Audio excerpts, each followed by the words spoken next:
नमस्कार, स्वागत है आपका हमारे चैनल पर। मैं हूं आपके साथ शिप्रा सैनी। महाराष्ट्र से बड़ी खबर है। एनसीपी नेता एकनाथ खड़से पर ईडी ने शिकंजा कस लिया है। एकनाथ खड़से से ईडी पूछताछ कर रही है और आने वाले वक्त में गिरफ्तारी भी उनकी हो सकती है।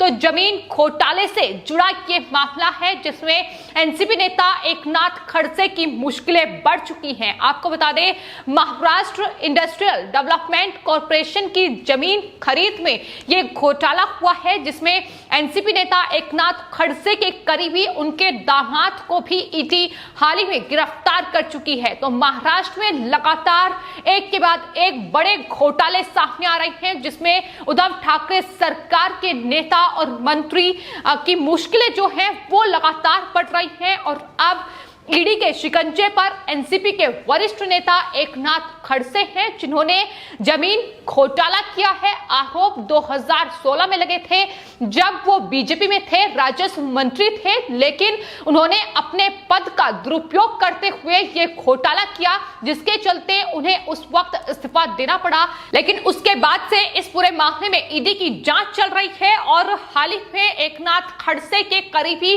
उनके दामाद गिरीश चौधरी की गिरफ्तारी हुई है। ईडी ने उन्हें गिरफ्तार किया है। पूछताछ गिरीश चौधरी से की गई है कि आखिर किस तरीके से जमीन में ये घोटाला किया गया है। लेकिन अब एकनाथ खड़से जो कि एनसीपी के वरिष्ठ नेता हैं, उन्हें भी ईडी ने 8 जुलाई को समन भेजा था, पूछताछ के लिए बुलाया था, जिसके बाद वो ईडी दफ्तर पहुंचे हैं और लगातार पूछताछ उनसे हो रही है। 2016 का ये मामला है, लेकिन उसके बाद अब शिकंजा जो है वो एकनाथ खड़से पर कसा जा रहा है। आपको बता दें, महाराष्ट्र इंडस्ट्रियल डेवलपमेंट कॉर्पोरेशन में 3.1 एकड़ वाले प्लॉट को खरीदने के लिए उन्होंने अपने पद का दुरुपयोग किया था। उनके ऊपर ये आरोप साल 2016 में लगा था। 31 करोड़ रुपए की कीमत वाले प्लॉट को केवल 3 करोड़ रुपए में बेचने का दावा किया गया था।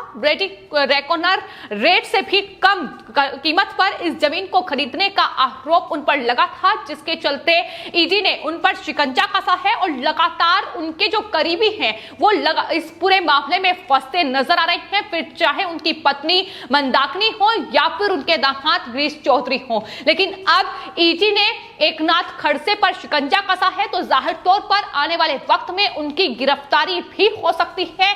महाराष्ट्र में लगातार मुश्किलें बढ़ रही हैं। लेकिन आपको बता दें, ईडी के दफ्तर जाने से पहले एकनाथ खड़से ने एक प्रेस कॉन्फ्रेंस की जिसमें तमाम बड़े आरोप केंद्र सरकार पर लगाए, बीजेपी पर लगाए। उन्होंने कहा कि मेरे कार्यों के पीछे राजनीतिक प्रतिशोध की गंध है।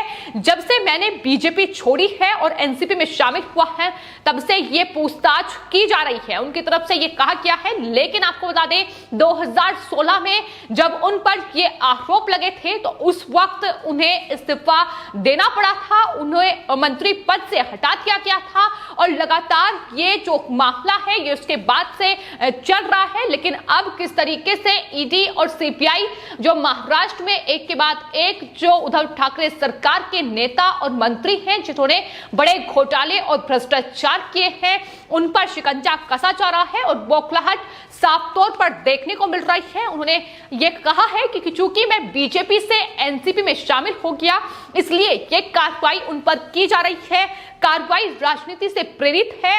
उन्होंने कहा है कि साजिश नाथभाव को परेशान करने की चल रही है। लेकिन जो लगातार एकनाथ खड़से से पूछताछ हो रही है, आपको बता दें, इससे पहले भी ईडी उनसे पूछताछ कर चुकी है। लेकिन इस पूरे मामले में जो करोड़ों का ये घोटाला है, जमीन खरीद का ये घोटाला है, इसमें एकनाथ खड़से एनसीपी की मुश्किलें लगातार बढ़ रही हैं और जिस तरीके से पूछताछ हो रही है उस पर भी उन्होंने बयान दिया है। उन्होंने कहा है कि यह जमीन महाराष्ट्र इंडस्ट्रियल डेवलपमेंट कॉर्पोरेशन की नहीं है, ये एक निजी जमीन है।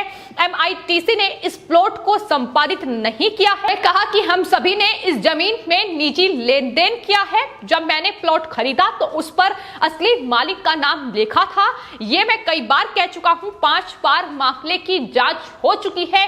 ये तमाम बातें उनकी तरफ से कही गई हैं।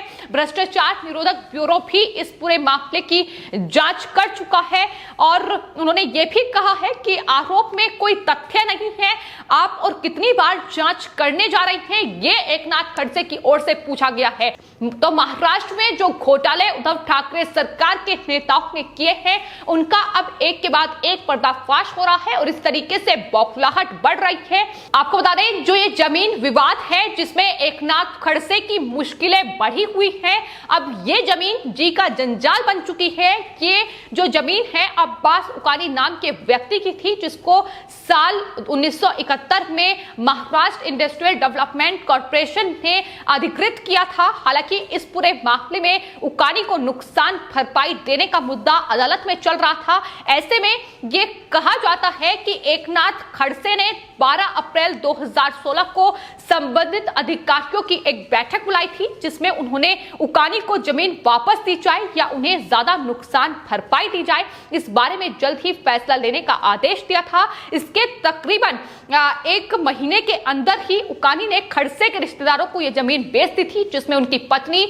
और उनके दामाद शामिल हैं। और यही वो पूरा मामला है जिसके चलते अब एकनाथ खड़से की मुश्किलें बढ़ी हुई हैं। तो एनसीपी के नेता हैं, पिछले साल एनसीपी में शामिल हुए थे, इससे पहले बीजेपी में राज्य मंत्री भी रह चुके हैं, लेकिन चूंकि उन्होंने अपने पद का दुरुपयोग किया, इसलिए उन्हें बीजेपी से हाथ धोना पड़ा और उन्होंने एनसीपी का रुख किया। लेकिन महाराष्ट्र में जिस तरीके की स्थिति बनी हुई है, महाराष्ट्र में महाविकास आघाड़ी सरकार चल रही है, एनसीपी, कांग्रेस पार्टी और शिवसेना की सरकार है, लेकिन एक के बाद एक तमाम वो नेता अब ईडी और सीबीआई के शिकंजे में आ रहे हैं, जिन्होंने अब बड़े घोटाले किए हैं, बड़े भ्रष्टाचार महाराष्ट्र में किए हैं, फिर चाहे वो कॉर्पोरेटिव वर्ल्ड में हो या फिर जिस तरीके से बार और रेस्टोरेंट के जरिए उगाही का मामला भी सामने आया है। तो ये तमाम भ्रष्टाचार है।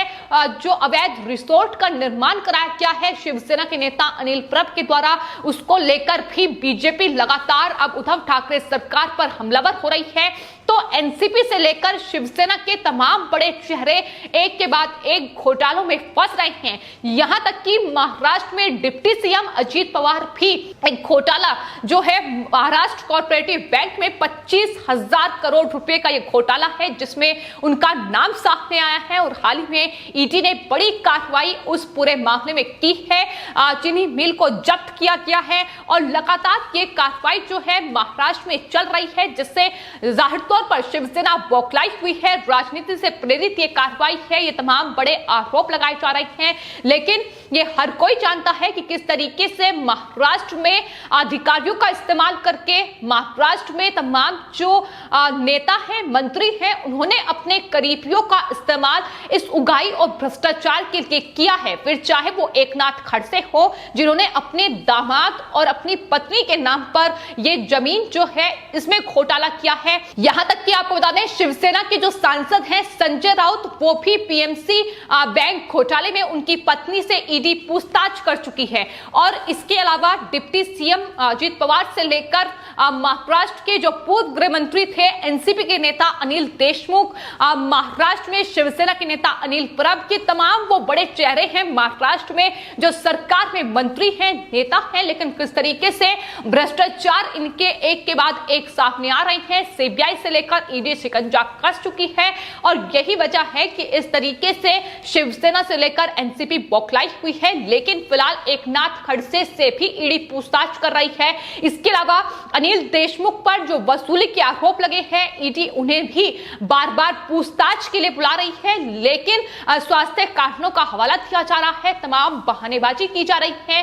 तो फिलहाल मुश्किलें जो है महाराष्ट्र में उद्धव ठाकरे की बढ़ी हुई हैं और जिस तरीके से मंत्रियों पर ये बड़े भ्रष्टाचार के आरोप लग रहे हैं, मुश्किलें उद्धव ठाकरे की इसलिए भी बढ़ी हुई है क्योंकि मुख्यमंत्री की कुर्सी से भी हाथ धोना पड़ सकता है, क्योंकि सीबीआई से लेकर ईडी जांच एजेंसियां जो हैं वो लगातार महाराष्ट्र में इन भ्रष्टाचारियों पर नकेल कस रही है और उद्धव ठाकरे सरकार के ये नेता एक के बाद एक बेनकाब हो रहे हैं।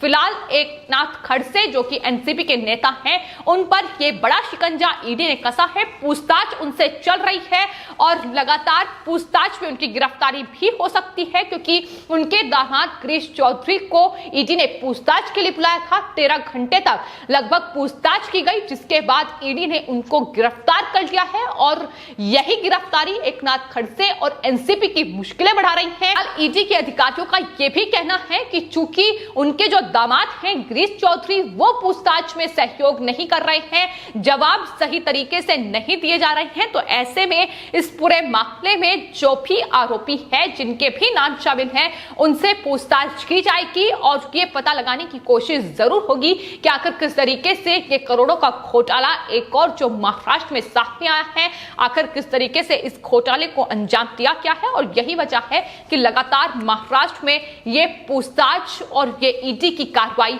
चल रही है। फिलहाल आपकी इस पूरे मामले पर क्या राय है, हमें कमेंट बॉक्स में जरूर लिखें और चैनल को सब्सक्राइब करें। धन्यवाद।